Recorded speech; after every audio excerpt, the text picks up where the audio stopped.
हरियाणा की 15वीं विधानसभा के गठन की प्रक्रिया चल रही है। चुनाव प्रक्रिया में मतदान और उसके बाद मतगणना जो होनी है वो 8 तारीख को यानी 8 अक्टूबर को होगी।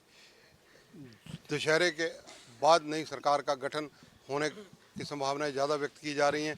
हम नीलोखड़ी के अंदर मौजूद हैं। देखिए, नीलोखड़ी में शांतिपूर्ण तरीके से चुनाव प्रक्रिया चल रही है और नीलोखड़ी के कई मौजूद लोग जो मतदान कर आ चुके हैं उन लोगों से बातचीत करने की भी कोशिश करेंगे। यहाँ शिवनाथ कपूर जो काफ़ी सीनियर जर्नलिस्ट हैं, लगभग 37-38 साल 40 साल का तजर्बा जिनके पास है पत्रकारिता का भी, इनसे बातचीत करेंगे।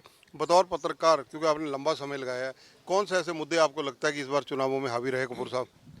हरियाणा के जो मुद्दे कह सकते हैं हम, मनोहर लाल जी के नेतृत्व में 10 साल भारतीय जनता पार्टी की सरकार रही है और 4 महीने या 5 महीने नायब सिंह सैनी जी के नेतृत्व में सरकार चली है। ये गैर कांग्रेस की सरकार जो रही इन्होंने कुछ एक आयाम स्थापित किए हैं जो मुझे लगता है। एक हरियाणा में ट्रेंड चल रहा था कि चाहे रोहतक का मुख्यमंत्री बनता था, भिवानी का बनता था या सिरसा का होता था, वो ज़्यादातर विशेषकर जब नौकरियों की बात आती थी तो उस क्षेत्र के लोगों को अहमियत दिया करते थे। लेकिन मनोहर लाल जी ने एक नारा दिया था, हरियाणा एक हरियाणवी एक, जब उन्होंने मुख्यमंत्री पद की शपथ ली थी। और इस नाते से उन्होंने बिना खर्ची बिना पर्ची के जिस प्रकार योग्य लोगों को नौकरी देने का काम किया है, उससे लोगों में एक बहुत बड़ी आशा की किरण दिखाई देती है, विशेषकर नौजवानों में। और आयुष्मान भारत योजना जो है उससे लगभग हजारों नहीं लाखों लोग लाभान्वित हुए हैं। स्वास्थ्य की दृष्टि से जिन लोगों के पास, क्या मुझे आज भी लगता है कहने में संकोच नहीं कि 80% से ज़्यादा लोगों के पास 5 लाख रुपया नकद होना शायद असंभव है। आज भी हिंदुस्तान की यही स्थिति है। लेकिन उस आयुष्मान भारत योजना के तहत कोई अस्वस्थ हो जाता है, चाहे कोई रिक्शे वाला है, 3 व्हीलर वाला है, मजदूर है, उसको स्वास्थ्य बीमा की ही मैं बात कहूँ तो शायद गलत ना होगा, जो स्वास्थ्य का कवर दिया गया है उससे 5 लाख का इलाज करवाकर वो लाभान्वित जो हुए हैं, वो भी एक सरकार के प्रति बहुत भारी झुकाव का मुद्दा है। साहब, अगर नीलोखड़ी की बात की जाए, आरक्षित सीट है, यहाँ के कौन से ऐसे मुद्दे रहे आम मतदाताओं के जहन में? नीलोखेड़ी यदि यूँ कहूँ कि राजनीतिक दृष्टि से बहुत एक पिछड़ा हुआ क्षेत्र भी कहा जा सकता है। आरक्षित लगभग 24-25 सालों से ये आरक्षित है। इसके बावजूद जहाँ मुद्दे जो रहे, जीटी रोड पर होने के बावजूद नीलोखड़ी एक ये ऐसा नगर था जिसे 1947 के बाद पाकिस्तान से आए लोगों ने बसाया था। और धरनी जी एक जानकारी दे दूं, इसका नाम मजदूर मंजिल रखा गया था ताकि लोग अपने हाथों से काम करके अपना रोजगार स्थापित करेंगे। इस नाते से भी यहाँ राजधानी बनाने की बात हुई थी नीलोखड़ी को, वो भी अधर में लटक गई, फिर चंडीगढ़ बना दिया गया। नीलोखड़ी एक मॉडल नगर बनाना चाहते थे, आधुनिक नगर बनाना चाहते थे।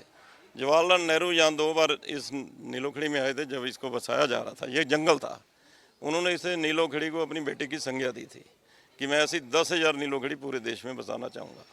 लेकिन दुर्भाग्य ही कहूँगा, राजनीतिक दृष्टि से ये उपेक्षित विधानसभा क्षेत्र रहा है। रेलवे लाइन होने के बावजूद, जीटी रोड पास होने के बावजूद यहाँ ना तो कोई बड़ा कारखाना लग पाया, रोजगार के साधन बहुत कम हैं, सीमित हैं। यहाँ एक भारत सरकार की मुद्रणालय हुआ करती थी, प्रेस, जिसमें लगभग 700 के करीब कर्मचारी थे और 400 के करीब उनके फ्लैट थे। वो बिल्डिंग और फ्लैट सभी आज खंडर हो चुके हैं, रोजगार ख़त्म हो चुका है। रोजगार एक बहुत बड़ा मुद्दा है।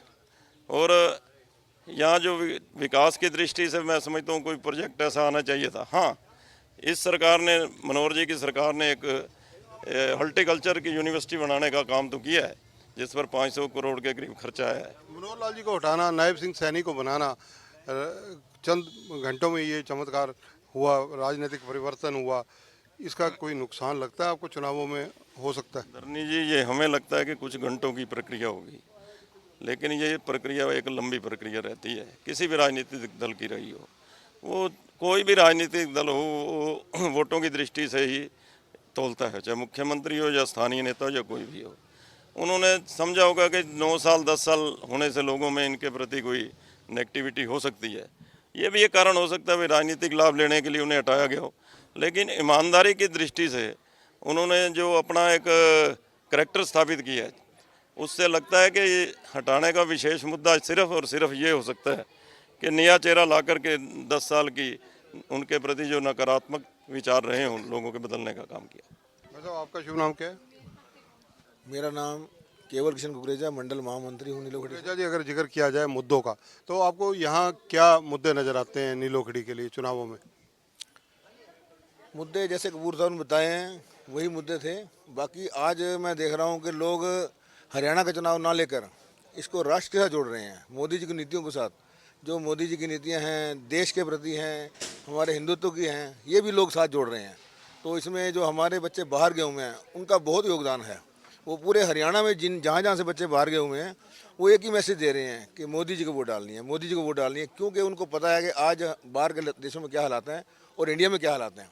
तो वो भी हमारे को बहुत इसमें बेनिफिट दे रहा है। हरियाणा में, हरियाणा छोड़ो पूरे देश में भी बेनिफिट दे रही है। धन्यवाद। तो आइए अब आपको लेकर चलते हैं ये मतदान केंद्र जो यहाँ पर बना हुआ है नीलोखड़ी का, आपको दिखाने की कोशिश करते हैं। सुरक्षा बल, पुलिस के जवान यहाँ पर तैनात हैं और कहा जाए मतदान प्रक्रिया लगातार जारी है और शाम का टाइम है। आप देखिए मतदान करने वालों की संख्या अब दोपहर की बजाय यहाँ पर आवागमन ज़्यादा, चहल पहल देखी जा सकती है। पुलिस के जवान यहाँ पर ड्यूटी पर हैं। सुरक्षा व्यवस्था का हर प्रबंध जो यहाँ पर किया गया है। आप भाई साहब कहाँ से हैं? करनाल से है सर। पुलिस से है, होमगार्ड गार्ड से है सर। तो आप क्या कह रहे थे अभी? सर अंदर गला बंद कर रखे ना, अंदर तो जा ही नहीं रहे हम।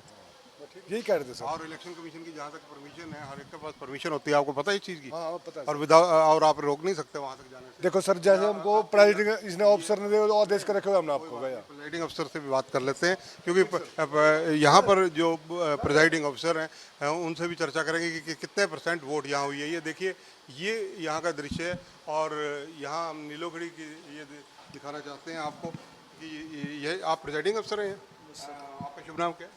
नहीं सर, मैं नहीं हूँ। नहीं मैं जूझ जी, अच्छा। तो कितने % वोट हुई अभी तक? देखिए, ये प्रिजाइडिंग अफसर हैं। इलेक्शन कमीशन की गाइडलाइन जारी हैं, इलेक्शन कमीशन के पासेस हैं, लेकिन ये कहीं ना कहीं जो इनको इंस्ट्रक्शन होमगार्ड के जवानों को यहाँ दे रखी है, शायद इन्हें पूरी तरह गाइडलाइन देने में कहीं ना कहीं चुनाव आयोग के जो यहाँ के अधिकारी हैं वो नाकामयाब रहे हैं। जो जानकारियाँ जो इलेक्शन कमीशन की गाइडलाइंस में हैं उनको मीडिया भी फॉलो करता है और हम लोग भी सुबह से फॉलो कर रहे हैं। पंचकुला से चले हैं, नीलोखड़ी तक पहुँचे हैं, लेकिन ये कई चिंतनीय पहलू हैं कि अगर होमगार्ड के जवानों को भी अगर यहाँ तैनात किया जाता है तो उनको पहले प्रशिक्षण देना चाहिए, उनको बताना चाहिए कि इलेक्शन कमीशन की क्या गाइडलाइन है। नीलोखड़ी जवाहरलाल नेहरू की बेटी के रूप में जाना जाता है, पुराना कस्बा है। यहाँ लोग रोजगार की समस्या को लेकर आहत हैं, जैसा कि अभी जानकारियाँ वरिष्ठ पत्रकार शिवनाथ कपूर के माध्यम से मिली। कैमरामैन संजय सिंह के साथ चंद्रशेखर धरनी, पंजाब केसरी टीवी, नीलोखड़ी। हमसे जुड़े रहने के लिए हमारे YouTube चैनल को सब्सक्राइब करें और नई वीडियो की नोटिफिकेशन के लिए बेल आइकॉन को दबाएं। अगर आप ये वीडियो Facebook पर देख रहे हैं तो लाइक जरूर करें और ज्यादा से ज्यादा शेयर करें। धन्यवाद।